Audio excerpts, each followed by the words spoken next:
So let's go ahead and jump into it. Again, we're going to talk about the job search strategies for 2026. So we have to understand that in this day and time, like I said, I read an article earlier that today's job market is very competitive. There's fewer, I guess, a lot of companies are hiring fewer teenagers. So oftentimes the teenagers that are applying for the jobs or who the companies are looking at, oftentimes these teenagers are competing against adults because a lot of older adults are staying in certain positions because they're having difficulty finding other jobs. So you find that teenagers are competing with adults for the same positions. But we also find that a lot of entry-level roles are being taken over by technology and AI. So that kind of reduces, some of the positions that are out there that teens may be looking for. So it's a very competitive space. We're learning that communication skills and other soft skills are playing a bigger factor. Because in today's society, people are so used to being behind a screen, sending text messages, emails and stuff like that. That you have a generation of children or teens who don't have the same interpersonal skills from previous generations, right? But yet, if you're some jobs, oftentimes if you're coming in as a teenager, getting that first position or getting that first job, is some type of face-to-face contact. You have to have some type of personal interaction with the customer. So those skills are very important, right? And people, value being treated like a person, not just a computer. So it's very important to have those interpersonal skills. And employers are looking for people that are reliable and professional, right? So if you're able to gain these skills and get this practice in beforehand as you prepare to, jump into the workforce, and again, that you're already prepared in comparison to somebody who is not prepared, it kind of gives you a better advantage to land that position because you've gone through the exercises, you've gone through the preparation and the interview questions to prep yourself and practice beforehand. So that, again, that heightens your chance of getting that position because you stand out amongst other competition. And again, this thing that I read earlier, that, firstly, let me jump into this as well, that in this, now I have different platforms. In addition to me, writing books, being an author, I'm also part of a nonprofit organization called the Youth Business Exchange. And what we do, we help support and mentor youth entrepreneurs. So we are very big around youth entrepreneurship, but at the same time, even though we speak a lot about entrepreneurship, we have to realize that every child does not want to be an entrepreneur, right? Just like every child doesn't want to be a basketball player or a football player or run track or be in the science club or do different things, every child has their own individual interests. And you have some children who are comfortable just working a job, and that's perfectly fine, right? When I speak about financial literacy, in the book Malik's First Job, we speak about a source of income, right? And the source of income is important because children handle money differently when it's their own, right? And I've seen it with my own children, with my own kids, where before my kids started working, they didn't have the same value, or they didn't appreciate money the same way because they didn't have to work for it, right? Or just, I went and bought them things here and there. But when they have to go to work a certain amount of hours, get a paycheck, and then have to spend that money, they spend that money totally differently, right? They're more cautious on how they manage that money. So that's what kind of made me kind of step back and try to get back into teaching the job readiness and interviewing skills because, again, it's important for children to have that source of income. And once they have that source of income, then we could come in and start teaching financial literacy because now they have their own money to manage and learn and actually apply a lot of the concepts that we teach in terms of financial literacy or the stuff that's covered within Malik's First Job, Financial Principles for Teens. So even though, like I said, in entrepreneurship, there's certain skills that are learned, there's also the same certain skills that are learned when, seeking a 9 to 5 job or just a regular job, and working a regular job, right? Kids learn the art of responsibility, communication skills, time management skills, customer service, teamwork. And again, once they start working and earning their own money, then they also learn to see how money works, right? Because like I said, when you earn your own money and you have to spend your own money and manage it, it's a whole different ball game, right? Just like I told somebody recently, like you don't learn how to ride a bike by reading a book, right? You have to actually get on that bike and pedal and learn how to balance and figure it out, right? So the same sense is like, you're teaching children or teenagers about different financial literacy concepts, but do they actually have a chance to actually apply it? Can they get on that bike and figure it out? Okay, how do I, save a certain portion? How do I spend a certain portion? How do I do X, Y, and Z? And it all comes with them having their own experience and doing it firsthand, right? So we see that, these soft skills and the interview process and the job searching process, teaches the essential life skills that children will need as they get older, right? So when we say, okay, where are the best places for teenagers to look for jobs in 2026, right? So we have grocery stores, right? Depending upon where you are, there may be different type of grocery stores. I know here, like in the north or southeast, or the Mid-Atlantic region, we have like Kroger, Publix, Food Lion, Giant, Harris Teeter, and a few others. And oftentimes, you find that supermarkets do hire teenagers. You have, of course, the fast food restaurants, the regular ones, McDonald's, Burger King, Chick-fil-A, Wendy's, and a host of others, right? They oftentimes hire teenagers as well, and some as young as 14, right? Because most states, the age to legally work in certain states, I think the majority of states, from what I remember, is like the age of 14, right? Retail stores like Five Below, maybe Walmart. I think Walmart, you have to be about 16 or so. You also have like Rainbow Shops, right? That clothing store, Rainbow, they hire teenagers as well. You may have local summer camps, or your local city government may have like a teen employment program. I know like here in the city of Richmond, they have the Mayor's Youth Academy, which they help teach young teenagers job skills to help them find jobs as well. Like a lot of kids like work at King's Dominion and other local organizations and companies in the area. Some movie theaters, like you have like AMC and Regal, they oftentimes hire teenagers. Rec centers, again, depending upon your local government, they may have like community centers where they hire teenagers as well. Where else can teens look for jobs? Oftentimes people go online. You have websites like Snag a Job, Indeed. Some people use LinkedIn, right? I see like some teenagers are learning how to maneuver through LinkedIn. And as I was putting this together, I think I'm like in one of these sessions, I may invite a good friend of mine, Rob Youngblood, who is a big advocate of LinkedIn. He's the I forgot the moniker he uses. The LinkedIn locksmith is what he uses, right? So he's like the master of LinkedIn. I may do like a live session with him and talk about some of the benefits and how to properly leverage LinkedIn as a teenager.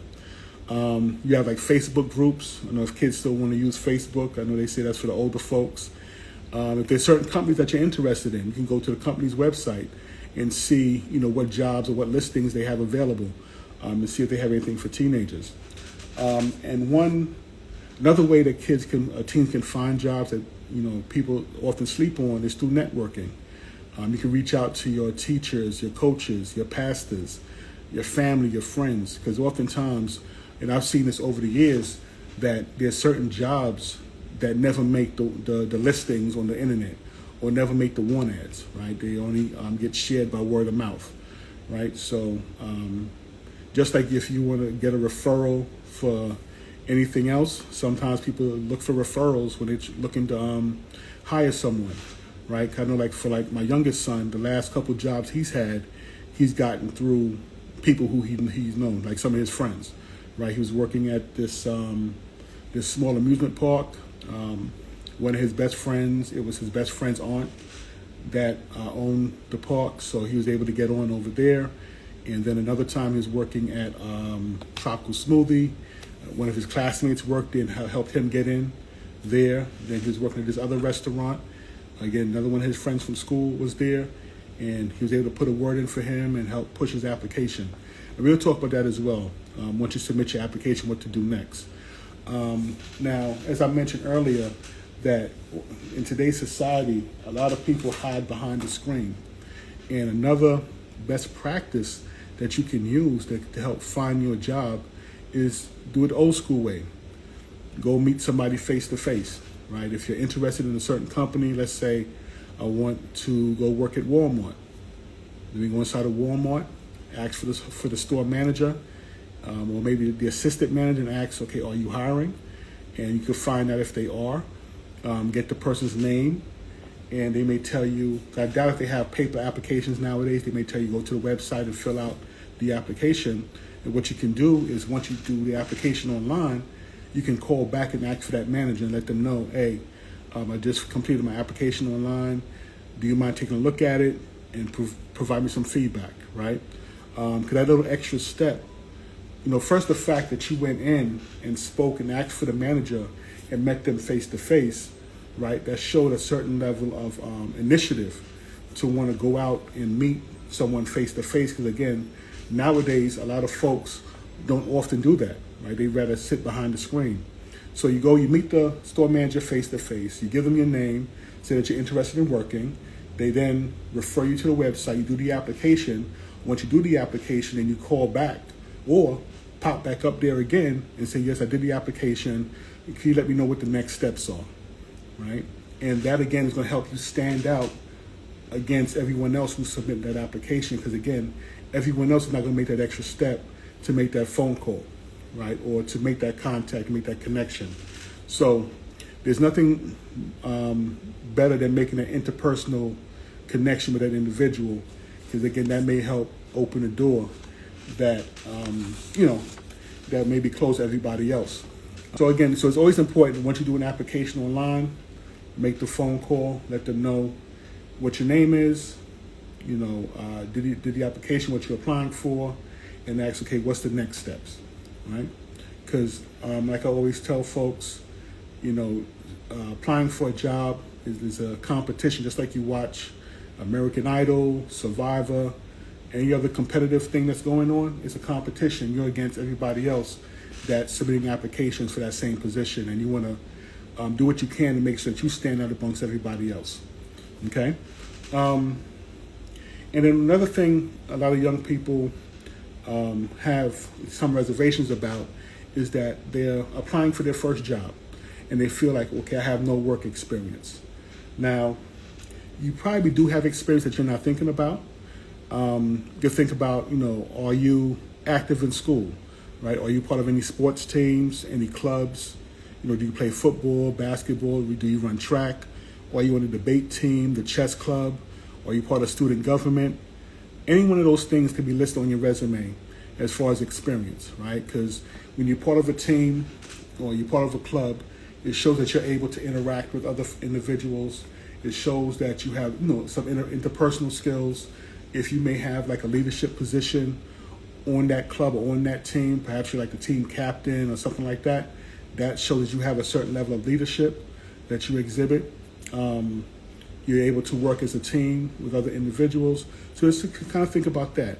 Or perhaps you do some work with your family, like maybe one of your relatives has a business and you help them out. That can be relevant experience as well. Or perhaps you volunteer with like a local nonprofit. Maybe you volunteer at the food bank locally, or you helped at the church or at the mosque, right? Or you did some other type of volunteer work, the ASPCA or something like that. All that stuff can be documented as work experience, right? Things you do around the church. Do you sell things online? I know some kids, very much into like the sneaker culture, the resale culture. Perhaps you sell sneakers online, like you resell sneakers on eBay, or you resell clothes on eBay, right? That's a skill, right? Knowing how to manage and navigate these websites and list their pricing and so on and so forth. That's relevant experience. Then also, a lot of kids being on social media, navigating these social media spaces, that's a skill set as well, right? You're like a mini content creator. You may not have the same numbers as Kai Sanat or Show Speed, but you're still on TikTok, you're still on Instagram, right? You're posting videos, you're editing videos, right? You're using Chat GPT to manufacture images. All that is skill sets that, take a certain level of critical thinking and and initiative to get done. So at the same time, that's something you can put on the resume, because it again shows the employer that you have a certain level of skill set, a certain level of knowledge that you bring to this particular organization. So never, shoot down, or just kind of think about what you've done. Maybe you may have to ask a friend or family member to help you out, kind of draw out some of the experience that you have, right? Also, like, have you done any big school projects, right? Did you have to do some type of group project that you had to present in front of the class? That all could be listed as relevant skills as well, because you have that communication, the teamwork, the project management, all that stuff, even if it's on a smaller scale, is still relevant experience that could be used and leveraged as you're applying for jobs. And you also got to be mindful. It may not be as relevant, as some of the entry-level positions, but as you get older and you start looking for more, bigger roles and bigger jobs, that a lot of companies are using technology and artificial intelligence to scan applications and scan resumes.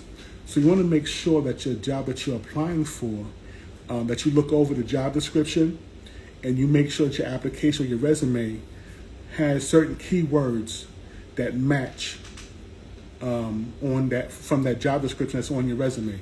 Now, don't lie or fabricate information, but you just want to make sure that things are in alignment, so that if your application or resume is being scanned through, is what's called an application tracking system, right? That when it goes through that tracking system and is scanning for certain keywords, that it kind of gets past that first wave of screening, right?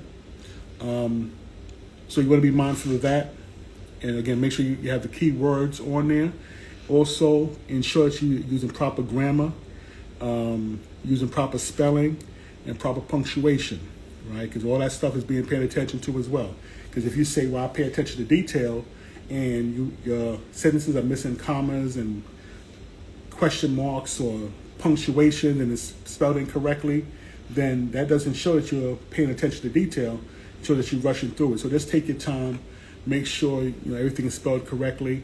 We have Microsoft Word, Google Docs, these different platforms that all have a spell check button that you can use to make sure that your applications are being screened before you send it out. Right? You're going to screen it yourself. Also, when you're doing the application, please make sure that you're using a professional email address. You don't want to use any type of nicknames or the hobbies that you're into. You don't want to have, the ballerkid23 at email.com, or your username be, computer geek 225, or, hot girl, whatever, or hot boy, whatever, right? You want to use, the best practice is you use your first and last name at whatever email platform that you use, right? So it could be John Smith at, Yahoo or Google or Gmail or whatever. Peter Jones, right? Rebecca Patterson. The first and last name, or maybe your first initial and your last name. Something more professional, because you want to put your best foot forward. Because again, all these things are being looked at before, as they're looking through your application, looking at your email addresses, looking, the way you format your resume. This kind of gives them an idea of, it's like the representative that's going to introduce the actual real person. So you want to make sure what they see on paper is, a good first impression, so that you can be invited in for an interview. right? Because there's different stages in this process, right? The first thing you want to get past is the application process. You submit the application and raise your chances of being called in for an interview. So then once you get called in for the interview, then that's the second stage that you want to try to get past. And we'll talk about that maybe in a future session. So again, you don't want to have your resume or your application struck down before you even get a chance to start. So make sure that everything that is, all your T's are crossed and your I's are dotted. Things look professional. If you need a friend or a family member to kind of look it over, do so on your application and your resume before you submit it. Again, make sure that you have everything tightened up and professional. And the last thing I want to talk about today, I kind of touched on briefly, is your social media presence. I posted a video not too long ago that I think it was Damon John from Shark Tank, one of the founders of Fubu. He was speaking about the fact that, when he hires somebody or he's looking at somebody's application for a role he's hiring for, he looks at their social media, right? He looks at their, looks them up on, they'll Google their names, see if they got some social media platforms, or they're on Instagram, or they're on TikTok, or they're on Facebook, LinkedIn, or whatever, and they pay attention to what you're posting, right? I know, like, my son played sports, and they told him the same thing. Like, as you're reaching out to these different recruiters, you want to make sure that your social media is tightened up, right? They say that social media nowadays is an extension of your resume. So you want to make sure that, you don't have no crazy post out there, nothing with you out there acting crazy or doing anything stupid, right? You want to keep it clean and professional. Of course, have fun, but don't be out there, doing stupid stuff, right? Because as you see, you have people who lose their jobs based on what's posted on social media, right? And that stuff lasts out there forever. You may think that you may delete something, but somebody could take a screenshot and saved it, and it still be out there, and it may pop up 10, 20 years from now. So please make sure that you have a decent social media presence.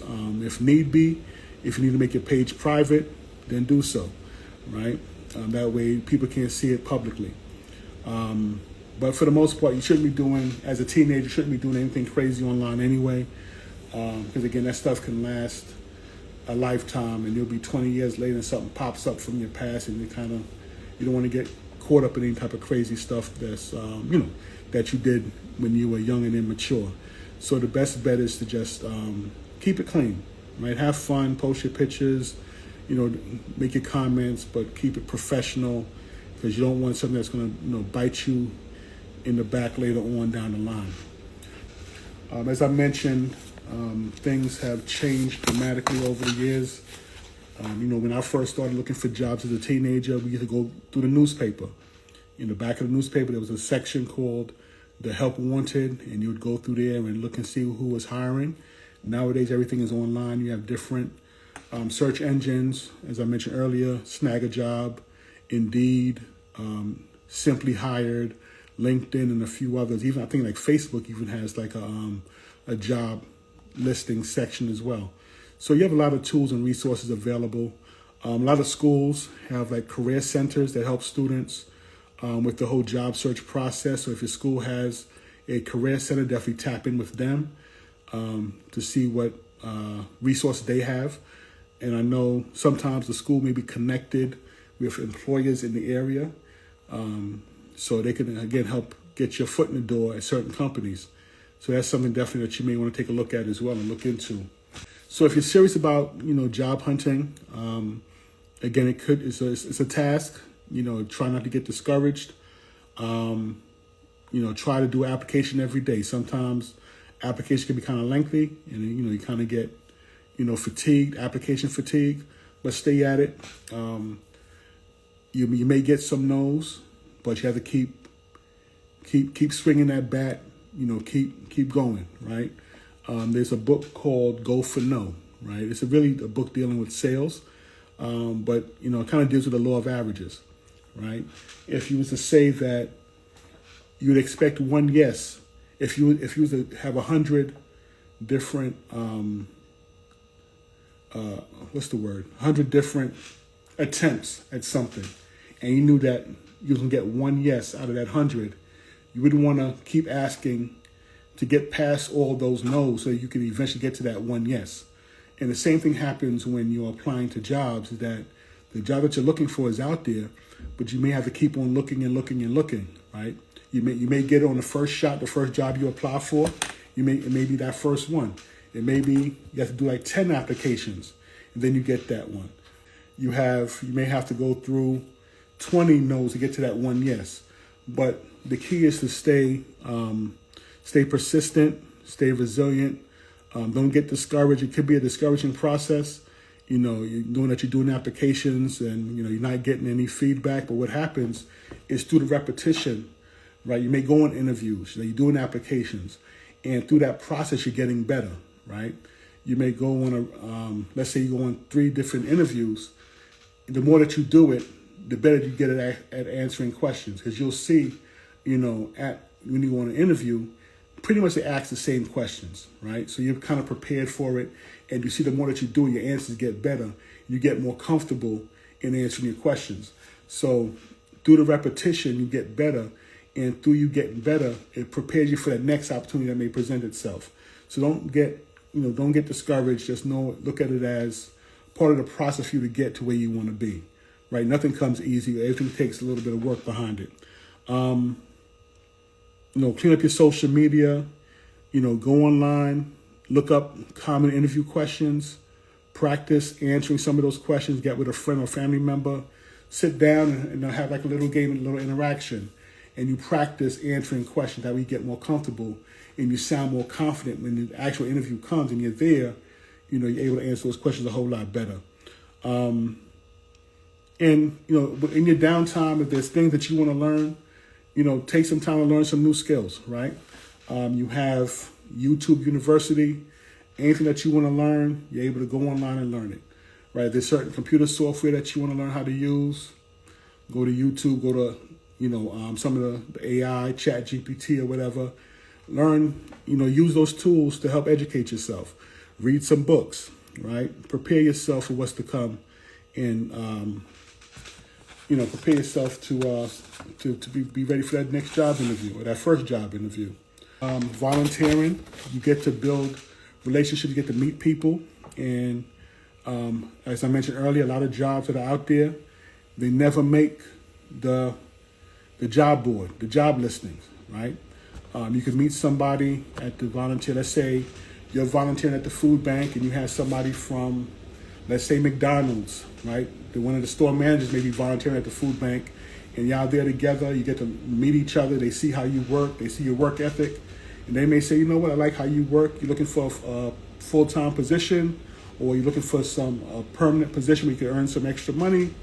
I can help put you on. Or they may know somebody who's working somewhere who has a job opening. So you never know who you may meet when you're out there volunteering, right? I know whenever I used to move to a new city, and like when I first moved here to Richmond, I was volunteering everywhere. Like they had the Jazz Fest, the different festivals around town. I was volunteering. I'm trying to meet people. I'm trying to see who's out here, who's the movers and the shakers in the city of Richmond, who I need to know. And I met a lot of people through volunteering, right? Who I still know to this day. And we do different projects and stuff together. So it's very, that's another secret weapon to finding yourself a permanent position, because it kind of gives you opportunity to get out there and meet people, interact, and show what you can do. Show your skills, your skill set, and it can eventually end up being lead you to a job position where it's actually paying. All right. So like I said, that's all I have for this evening. Thank you all for joining. Don't forget, we're going to try to do this every Wednesday. I'm going to find like different topics to cover every week in regards to what we're talking about is job readiness, interviewing skills, financial literacy, youth entrepreneurship, and so on. And also I may try to bring on different guests to kind of cover some of these topics as well. So definitely looking forward to doing this on a regular basis. If you have any questions and didn't catch it while it was live, you can DM me any questions. If you're looking for some personal coaching, you can DM me for that as well.